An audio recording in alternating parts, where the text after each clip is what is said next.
সঠিকভাবে এসআইআরের ফর্ম কিভাবে ফিল আপ করবে সেটা আমি আজ একটু দেখিয়ে দিচ্ছি।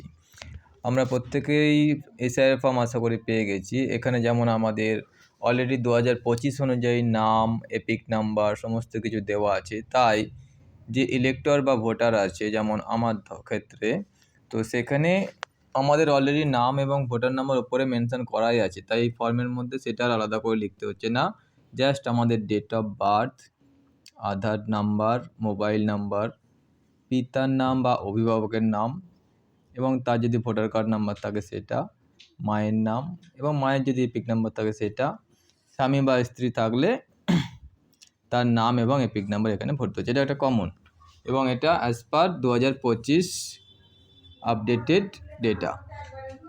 তারপর চলে আসছি এই যে বাম দিকের যে কলমটা রয়েছে, এখানে রয়েছে সর্বশেষ এসআইআরে নির্বাচক তালিকায় থাকা নির্বাচকের বিবরণ।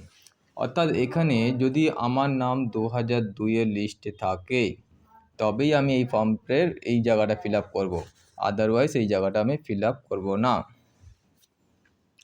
এখানে যদি আমার নাম 2002-এ থাকতো তাহলে আমি কি করতাম, এখানে আমার নাম লিখতাম, আমার এপিক নাম্বার দিতাম, আমার আত্মীয়র নামের মধ্যে যেটা আছে সেটা দিতাম। ঠিক আছে, আত্মীয় নামের মধ্যে মানে 2002-এর লিস্টে যেমন আমার বাবার নাম আছে সেটা দিতাম।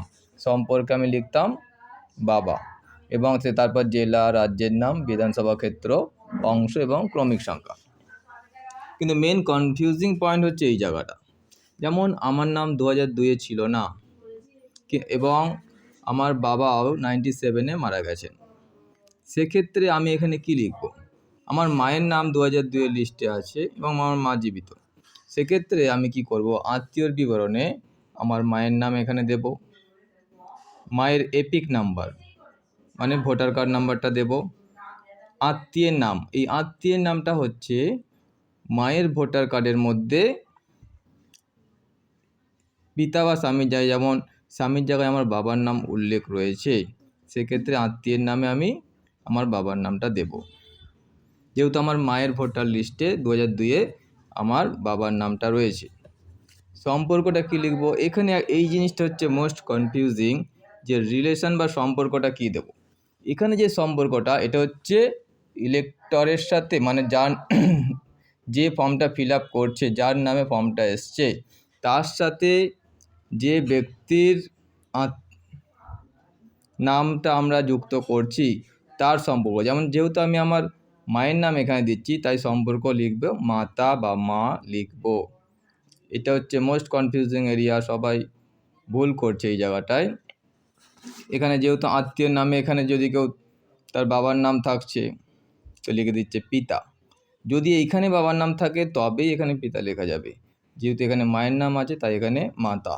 এখানে যদি ঠাকুরদাদার নাম থাকতো তাহলে হতো ঠাকুরদাদা বা গ্র্যান্ডফাদার লিখতে হতো। এরপর হচ্ছে জেলা, তারপর রাজ্যের নাম, বিধানসভা ক্ষেত্র বা নাম, এটা 2002 অনুযায়ী হবে। যেমন আমাদের এখন বিধানসভা ক্ষেত্র হচ্ছে শ্রীরামপুর, কিন্তু 2002-এ এটা ছিল চাঁপদানি। সেই 2002-এর লিস্ট অনুযায়ী বিধানসভা ক্ষেত্রের নম্বর, অংশ নম্বর এবং ক্রমিক নম্বর দেব।